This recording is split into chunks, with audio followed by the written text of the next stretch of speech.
You think you are a good person, and maybe you are. But let me ask you something that no one in your life has had the courage to ask you. Why are you always exhausted? Why does it feel like you give and give and give, and the tank never fills? Why are the people who receive the most from you the ones who seem to respect you the least? You wake up tired, not from work, not from life, but from people, specific people. The ones you chose to show up for, the ones you decided were worth your sacrifice. And deep down, in a place you do not say out loud, you already know the answer. You already know who they are. You already know what they cost you. You just don't have permission to walk away. Today, Machiavelli gives you that permission. Not Machiavelli the villain. Not Machiavelli, the caricature that your high school teacher warned you about. The real Machiavelli, the surgeon. The man who cut through the comfortable lies of his time and held up a mirror to human nature, raw, unfiltered, brutal.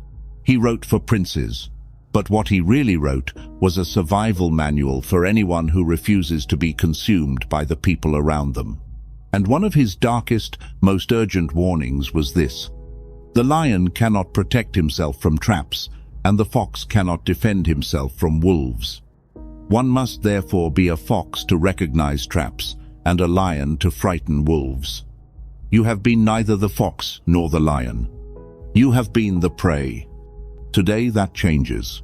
We are going to identify the 6 types of people that Machiavelli and 500 years of human history warn you never to help, not because helping is wrong, but because there are people for whom your help is not a bridge, it is a cage, for you.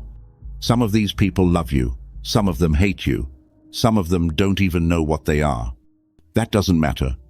What matters is what they do to your energy, your future, your soul. Stay with me. This is going to go deep. Before we name the 6 types, you need to understand something fundamental about why you help in the first place. It is not pure altruism. That is a comfortable story, but it is not the full truth. You help because it feels like control. When someone is suffering and you intervene, you experience a rush, a sense of purpose. Suddenly, you matter. You are the variable that changes the outcome. You are important. You help because it feels like love. In many families, love was transactional. The way you showed you cared was by sacrificing something. Your time, your money, your needs. Love became synonymous with giving until it hurt. You help because you are afraid of guilt. The moment you consider pulling back, a voice rises up inside you. What kind of person does that make me? And rather than face that discomfort, you give again. And again. And again. Machiavelli had no patience for this kind of self-deception. He observed, with the cold precision of a doctor studying a disease, that men who act purely from sentiment, from guilt, from fear, from the need to be needed, are always eventually destroyed by the very people they tried to protect. A prince who is not wise himself cannot be wisely counseled. Replace prince with person, replace counsel with help. A person who does not understand their own motives cannot help wisely. You must understand why you give before you can choose who deserves it. Now, let us pull back the curtain. Let us look at the 6 faces you must never rush to save. Type 1. The mirror breaker. The first type is the most insidious because they do not look dangerous. They look familiar. They look like you. The mirror breaker is the person who was once where you are now, or could have been. They had the talent. They had the opportunity. They had the raw materials for real life.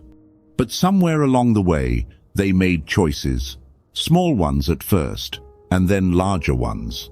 And now they exist in a permanent state of almost got the business going, almost fixed the relationship, I almost turned it around. And they come to you not because they want your advice. They come to you because you are the mirror they cannot stand to look into alone. Your progress reminds them of their potential. Your growth whispers to them about their stagnation. So, what do? They do not attack you. Not openly. They do something far more destructive. They need you to slow down. They need your time, long phone calls at midnight about problems that never change. They need your emotional energy, crisis after crisis, that pulls you away from building your own life. They need your validation, constant reassurance that they are still good people, still worthy, still capable of something great. And you give it, because they are familiar, because you remember who they were, because you believe in who they could be. But here is the Machiavellian truth that will cut through your sentimentality like a blade.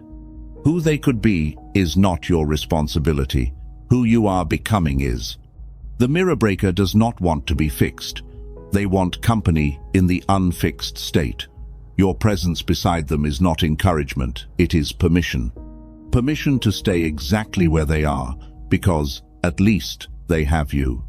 The moment you begin to succeed without them, the moment you cross a threshold they cannot follow, they will resent you for it. The friendship will curdle. The kindness will be rewritten as cruelty. The support will be forgotten. Only your absence will be remembered. Machiavelli wrote that a prince must be careful not to be deceived by the appearance of loyalty from those who benefit from his weakness. The mirror breaker benefits from your guilt. Your guilt keeps you available. Your availability keeps you from flying. You cannot carry a person who refuses to walk and still expect to run. Set the weight down. Walk first, then run. Those who truly love you will find a way to keep up. Type 2. The emotional arsonist. The second type is the one who is always on fire. Not the fire of passion, not the fire of ambition, the fire of destruction. The emotional arsonist is the person whose inner world is a constant emergency. Every conversation is a crisis. Every relationship they are in becomes a battlefield. Every environment they enter eventually catches flame. And when the smoke fills the room, they call you. Because you are a firefighter, you have always been the one who rushes in. You have an emotional house. You have a calm voice. You know how to talk them down from the ledge, how to smooth over the explosion they caused at work, how to explain away their behavior to the people they've wounded. You have become their emotional infrastructure. Now, and this is the part that is going to sting, ask yourself this question honestly. In all the years you have been putting out their fires, have any of them actually stopped burning? Or have you simply become faster at running to the scene? The emotional arsonist does not need a firefighter, they need to burn. That sounds brutal. I know, but stay with me. Machiavelli understood something about human transformation that modern culture has forgotten. People do not change because someone loves them enough. People change because reality becomes more painful than the alternative. People change when the consequences of their behavior can no longer be avoided. When you rush in to extinguish the fire, you rob the arsonist of the heat they need to understand what they are doing. You are not saving them. You are air conditioning their destruction. And while you are busy managing their chaos, while you are losing sleep, cancelling your plans, draining your nervous system to stabilize someone else's disorder, your own life is going unattended. Your dreams are sitting in a room collecting dust. Your relationships with people who are stable and reciprocal are going undernourished. Your body is absorbing the stress that belongs to them. This is what Machiavelli means when he warns against those who bring disorder into your court. In his world, a prince who allows chaos bringers into his inner circle does not just suffer from their chaos, he becomes perceived as chaotic himself. His reputation corrodes, his power weakens. In your world, the same principle applies. The people you spend the most time with define how you are seen. They define the energy you carry. They define the bandwidth you have left for your own construction. The emotional arsonist is magnetic. The chaos is addictive. The intensity feels like depth. It feels like love. It feels like life. It is not. It is a house fire dressed up as a fireplace. Let them feel the heat of their own choices. Not with hatred, not with cruelty, but with the firm, unshakable clarity of someone who has decided that their own peace is not negotiable. I want to pause here for a moment, because I know what is happening inside you right now. You are nodding, and then you are feeling the guilt rise, and then you are thinking of their faces, their story, the thing they told you in confidence that made you swear you would never abandon them. Let me say this clearly. Protecting yourself is not abandonment. Choosing your own sanity is not betrayal. Refusing to be destroyed by someone else's patterns is not cruelty. The world will try to make you feel otherwise. The world rewards martyrdom. The world applauds the person who gives everything and breaks quietly and never complains. It gives that person a beautiful funeral. Machiavelli would not attend that funeral. He would ask why you did not fight for your own life with the same ferocity you fought for theirs. We have 4 more types to go, and these next 4, these are the ones that get into your head. These are the ones that make you question your own perception of reality. Prepare yourself. Type 3, the identity thief. The third type is the most philosophically dangerous of all 6. The identity thief does not want your money. They do not want your time in the conventional sense. They want something far more precious and far more difficult to recover once it is taken. They want to rewrite who you are. This type enters your life at a moment of transition, when you are changing, when you are growing, when you are beginning to understand what you actually want and who you actually are. And they recognize, consciously or not, that your emerging self is a threat to the dynamic they need from you. So they begin to reframe you, subtly, patiently, with the precision of someone who has done it before. You are too ambitious. You are changing. You are not the person they fell in love with. You used to be humble. You used to be there for people. Now you are obsessed with yourself, with your goals, with this version of you that they do not recognize. Do you hear what is happening? They are not describing you. They are prescribing you. They are telling you who you are allowed to be. And that prescription is always the version of you that is smaller, quieter, less threatening to their comfort. Machiavelli warned about the advisors who counsel a prince toward weakness under the guise of wisdom. They dress their agenda in the language of concern. They perform humility. But what they are truly doing is managing you, keeping you contained, keeping you controllable. The identity thief is most dangerous because they use love as the mechanism of control. They make you feel that returning to your smaller self is an act of devotion. That shrinking is intimacy. That abandoning your growth is loyalty. And if you love them, and you probably do, you will be tempted to believe it. Here is the test.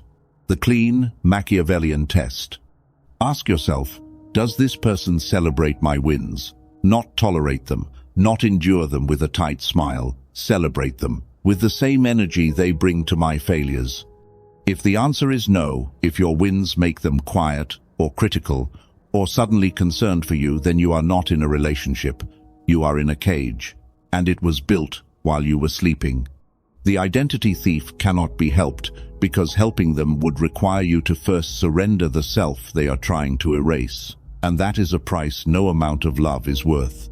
Protect your becoming, fiercely, unapologetically, because the person you are becoming is the only person who will be able to build the life you actually want. Type 4, the noble parasite. Now we arrive at the most socially acceptable of the 6 types, the most respected, the most admired by everyone except the person they are quietly consuming. The noble parasite. This person does not drain you with chaos. They drain you with virtue. They have a cause, a mission, a righteous purpose that is bigger than themselves, and that purpose is real. The suffering they speak about is real. The injustice they point to is real. But somewhere along the way, their noble cause became a vehicle, a justification, a permission slip to extract from the people around them indefinitely, because after all, it is not for them. It is for the cause. Can you help with the fundraiser? It is for the children. Can you cover my rent this month? I have been doing unpaid advocacy work.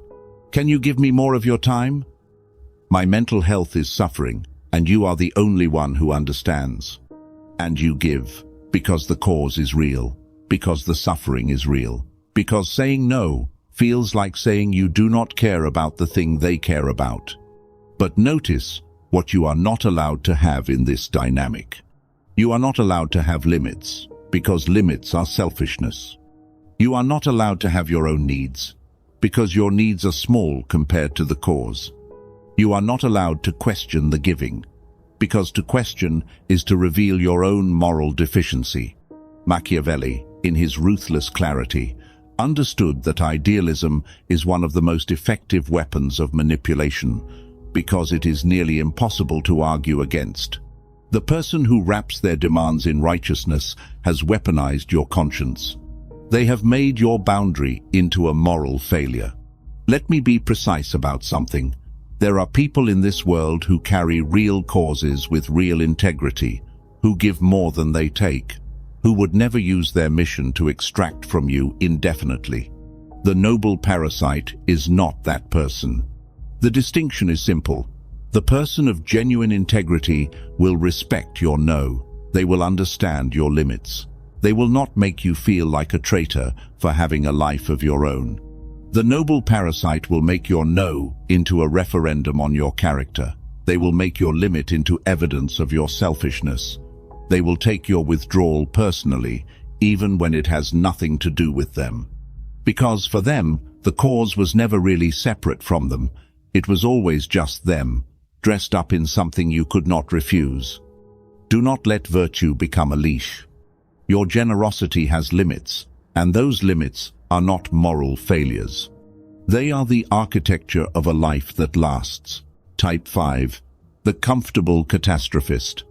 The fifth type is perhaps the most painful to recognize, because this type is often someone you deeply, genuinely love. The comfortable catastrophist is the person who has built an identity around suffering, not suffering in the poetic sense, not the suffering that transforms. The suffering that has become so familiar that it functions as a home. They know the shape of their pain. They know its rhythms.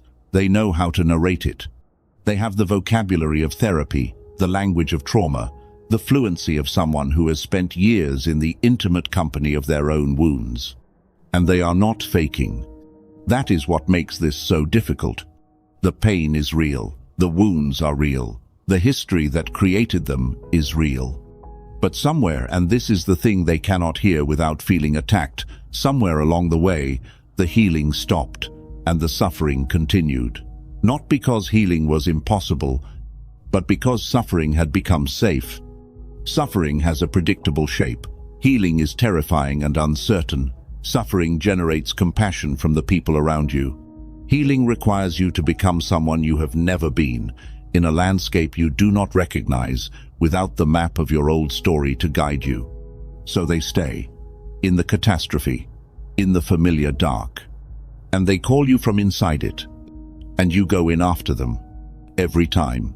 Machiavelli, in his analysis of power and human behavior, observed that those who benefit from a particular condition will unconsciously resist any change to that condition, even when the change would benefit them, even when they are the ones asking for the change. The comfortable catastrophist will ask you to save them. They will present their suffering as a cry for rescue. They will make you feel that your love, your specific, irreplaceable love, is the thing that can finally break the pattern. But watch what happens when you try. Offer a practical solution. They will explain why it will not work. Challenge a limiting belief. They will feel attacked. Suggest a resource, a therapist, a book, a practice. They will try it briefly, report that it did not help, and return to the original story. Because the original story is home. You cannot save someone from a home they have chosen, even a dark one, even a painful one. What you can do, and this requires tremendous courage, is refuse to visit. Not with cruelty, not with a lecture, not with a withdrawal of love, but with a simple, firm, loving refusal to meet them in the catastrophe.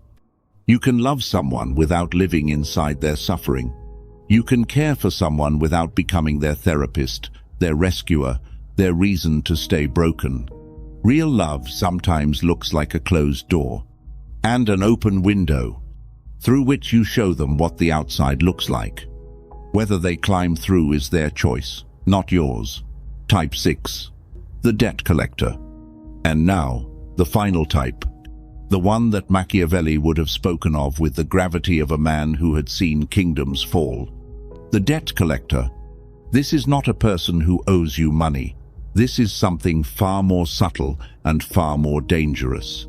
The debt collector is the person who has kept a ledger, a meticulous, unspoken, never discussed ledger of every sacrifice they have made for you, every time they showed up, every time they went without, every compromise they made, every dream they deferred.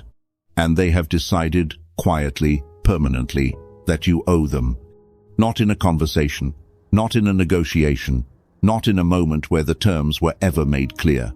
Simply in their mind, in the quiet architecture of their resentment. And they collect the debt through obligation, through guilt, through the unspoken threat of what happens to you, to your image, to the relationship, to the family, to the peace if you fail to pay. You recognize this person by what you feel in their presence. You feel that you can never do enough, that there is always a shortfall, that your best is never quite sufficient, that the bar moves every time you reach it, that you are perpetually behind on a payment schedule no one ever showed you. Machiavelli wrote that the most dangerous enemies are not those who declare war, they are those who make you feel constantly indebted so that you are too busy repaying to ever build your own power. The debt collector does not want your growth. Growth makes you independent. Independence means you stop paying. They need you to remain slightly behind, slightly guilty, slightly insufficient, because that insufficiency is what keeps you at the collection window. You cannot help the debt collector, because what they need from you is not help, it is perpetual penance. And penance, by definition, never ends. The account can never be settled because the debt was never real, it was manufactured. It was a story constructed to give them leverage over you, over your choices, over your future. The only way to stop paying a fraudulent debt is to close the account entirely. It will be called betrayal. It will be called selfishness. It will be called 100 names designed to make you feel that walking away is a crime. It is not a crime. Staying is a crime. Staying is the slow theft of your one life. You do not owe anyone the currency of your existence. Not your parents, not your oldest friend, not your partner of 10 years, not anyone who has weaponized your conscience to keep you small. Close the account. Walk away from the window. And do not look back. You have seen them now. All 6. The mirror breaker, the emotional arsonist, the identity thief, the noble parasite, the comfortable catastrophist, the debt collector. And I know what you are sitting with right now. I know the weight of it, because recognizing these types is not an intellectual exercise. It is a reckoning. These are not strangers. These are people you broke bread with, people you cried with, people whose names are still in your phone, people you still love, even now. And the hardest part, the part that no one tells you, is that walking away does not always feel like freedom immediately. Sometimes it feels like an amputation. But Machiavelli understood something about power that modern culture refuses to accept. It is better to be feared than loved, if you cannot be both. He was not talking about intimidation. He was talking about respect. The kind of respect that only comes when you demonstrate through your choices, through your boundaries, through your willingness to walk away, that you are not available to be consumed. The people in your life who are worthy of you will rise to meet your standards. The people who cannot will reveal themselves.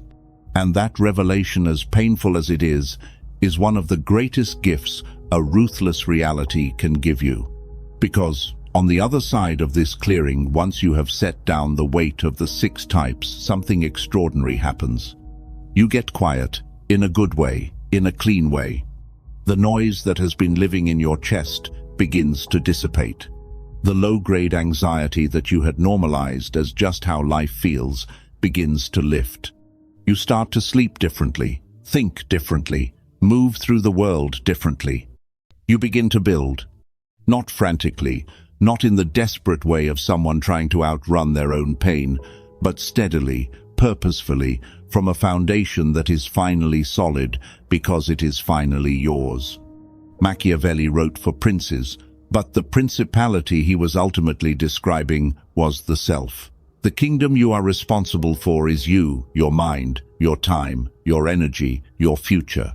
And a kingdom that is forever at war within its own borders, a kingdom that is constantly being invaded, looted, and drained by those it foolishly invited inside, is not a kingdom.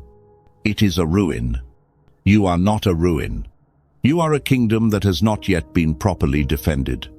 Today is the day you raise the gates. Not to everyone, not with cruelty, but with discernment, with strategy, with the cold, clear eyes of someone who finally understands that love without wisdom is not love. It is just suffering with better intentions. Machiavelli's final lesson, the one that most people miss because they are too busy calling him a monster, is this: the ends justify the means only when the end is your survival. And survival begins with knowing who is truly on your side. Now you know who is not. The rest, the life you build once the weight is gone, that part is yours. All of it. Finally, if this reached something in you, if a name surfaced that you have been afraid to say out loud, then you already know what this video was really about. It was not about Machiavelli, it was about you, your one life, the weight you have been carrying that was never yours to carry. Subscribe if you have not. Not because of an algorithm, but because the conversations we have here are the conversations that most people in your life are too comfortable to have with you. And if you are ready to go deeper, if you want to understand not just who to walk away from, but how to build the kind of inner architecture that makes these patterns impossible to repeat, the next video is already waiting for you. I will see you in the dark.